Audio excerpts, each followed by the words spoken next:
Assalamualaikum, selamat pagi Ananda.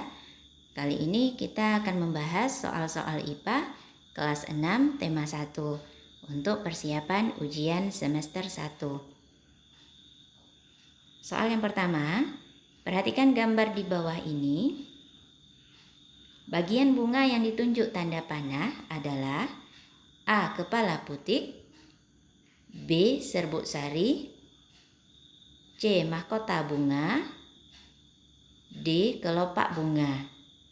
Jawabannya adalah A. Kepala putik.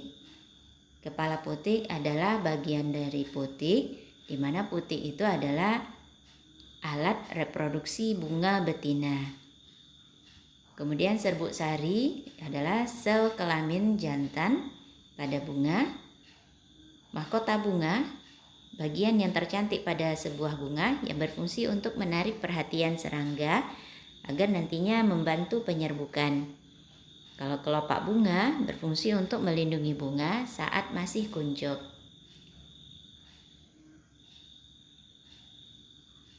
Perhatikan tabel berikut.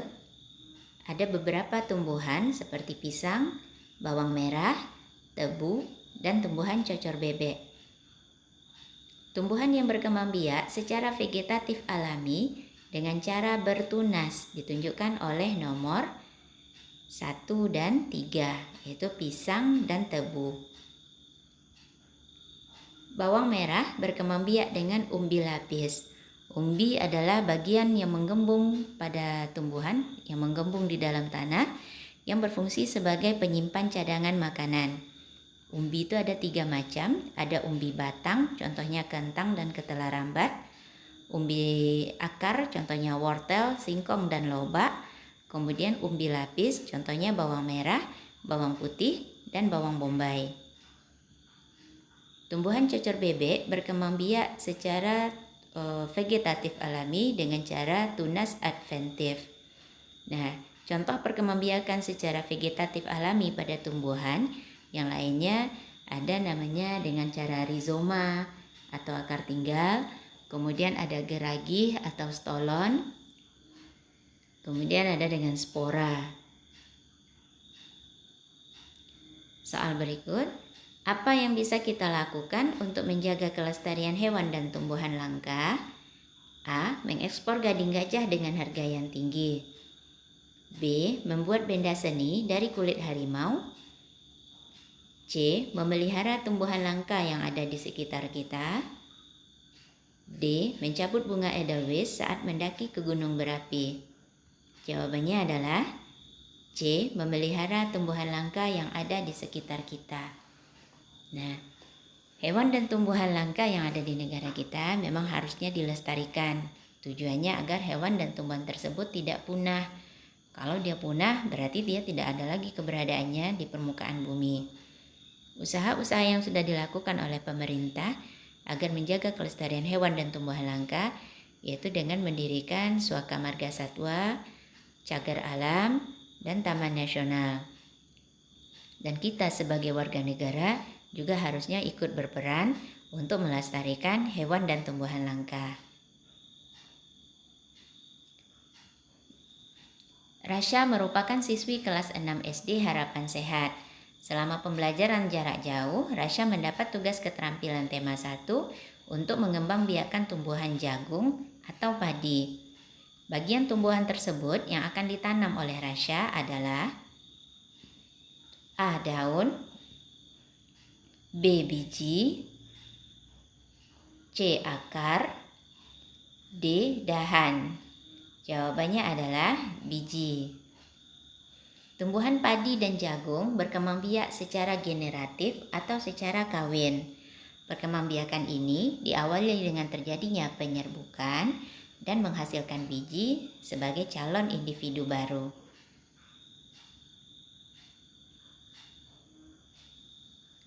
Telur ikan dan katak berukuran kecil dengan jumlah yang sangat banyak dan saling lengket.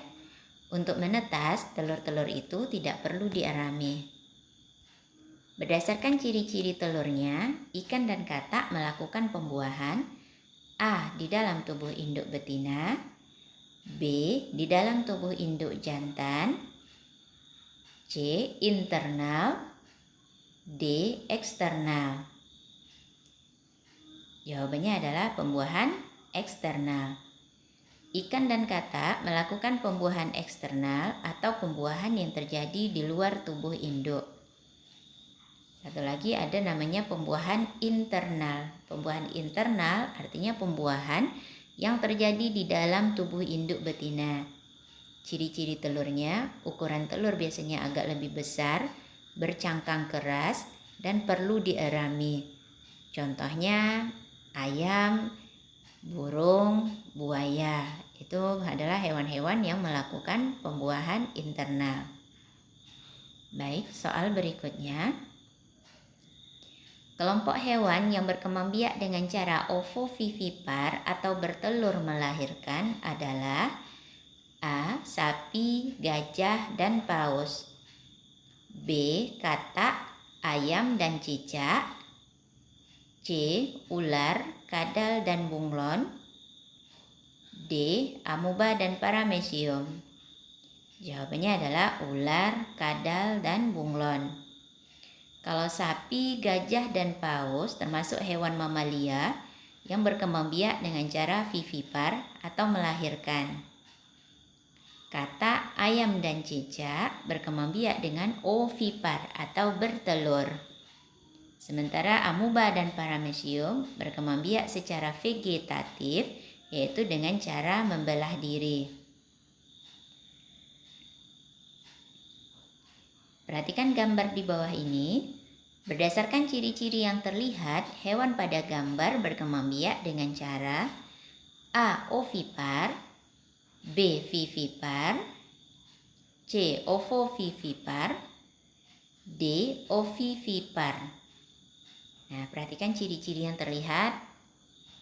Ya, jawabannya adalah vivipar atau melahirkan.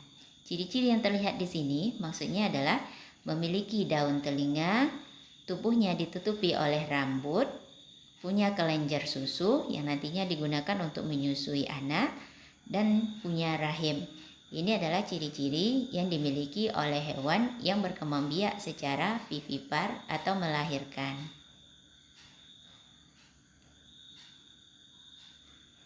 Harimau Sumatera menjadi langka karena disebabkan oleh A. Perburuan liar dan alih fungsi lahan, B. Bencana alam yang berkepanjangan, C. Pemekaran beberapa provinsi di Sumatera, D. Mengalami kesulitan dalam perkembangbiakan.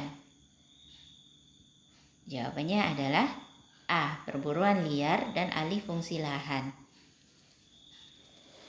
Harimau Sumatera merupakan salah satu hewan yang langka yang ada di Pulau Sumatera. Dan sekarang harimau Sumatera itu sudah termasuk hewan yang wajib dilindungi, dan salah satu tempat pelestariannya ada di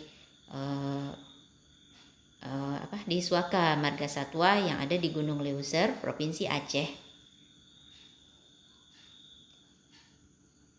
Soal berikutnya, apa perbedaan Suaka Marga Satwa dan cagar alam? Suaka Marga Satwa adalah kawasan khusus untuk perlindungan hewan-hewan langka. Kalau cagar alam adalah kawasan khusus untuk perlindungan hewan dan tumbuhan langka. Jadi bedanya kalau Suaka Marga Satwa itu untuk hewan langka, kalau cagar alam untuk hewan dan tumbuhan langka. Ada satu lagi perlindungan hewan dan tumbuhan langka ini namanya Taman Nasional.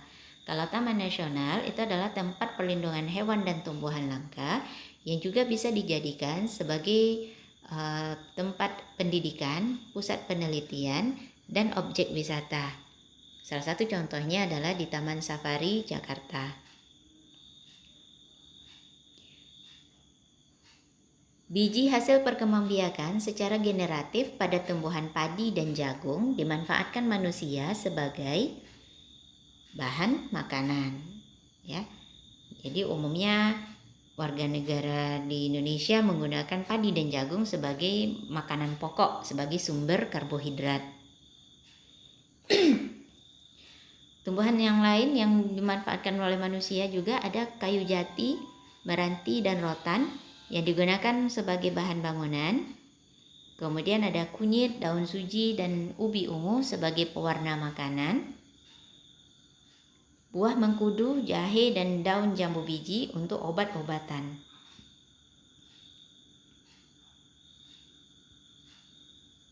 Bunga ini merupakan endemik dari hutan Sumatera. Bunganya tampak dan berbau seperti daging yang membusuk. Keberadaannya semakin langka karena pembakaran hutan dan alih fungsi lahan. Pelestarian in situ tumbuhan ini dilakukan di A. Taman Nasional Bengkulu, B. Taman Nasional Lorentz Papua, C. Taman Nasional Ujung Kulon Provinsi Banten, D. Taman Nasional Tanjung Puting Kalimantan. Nah, untuk menjawab pertanyaan ini sebetulnya Ibu nggak perlu pusing. Jadi dilihat dari soalnya, ada kata kunci di soalnya, yaitu di kalimat pertama, bunga ini merupakan endemik dari hutan Sumatera. Artinya khas dia terdapat di hutan Sumatera.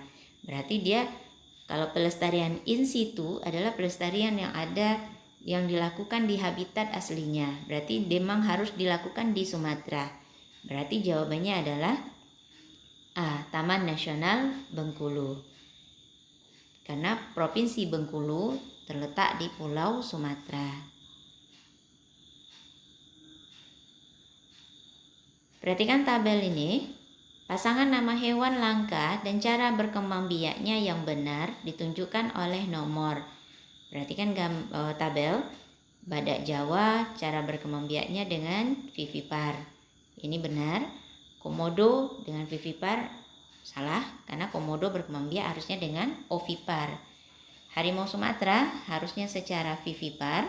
Kemudian burung cendrawasih dengan cara ovipar atau bertelur. Berarti jawabannya adalah 1 dan 4. Badak Jawa berkembang biak secara vivipar, burung cendrawasih berkembang biak secara ovipar. Next, Siti dan kawan-kawannya mendapat tugas dari guru untuk mengembang biakkan kentang. Bagaimana cara yang tepat untuk mengembang biakkan kentang tersebut? Nah, kentang tanam dengan cara menanam umbi batang tumbuhan kentang yang ada mata tunasnya. Karena kentang termasuk tumbuhan yang berkembang biak secara vegetatif alami, yaitu dengan cara umbi batang. Jadi kentang yang biasa kita konsumsi itu adalah umbi batangnya.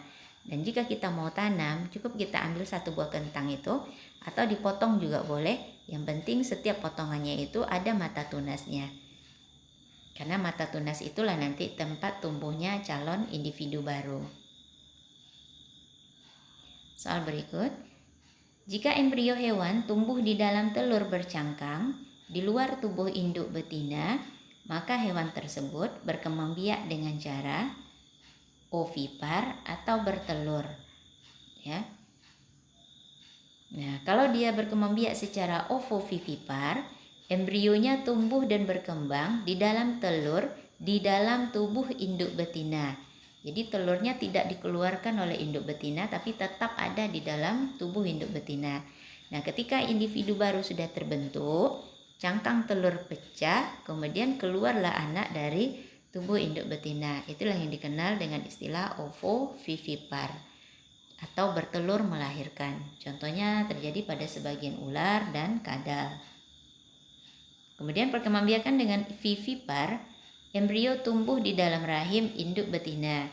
Di sini setiap induk betina mengalami masa mengandung.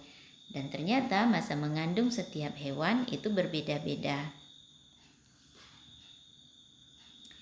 Demikianlah pembahasan soal-soal IPA yang ada di tema 1. Semoga bermanfaat. Terima kasih atas perhatiannya. Assalamualaikum warahmatullahi wabarakatuh.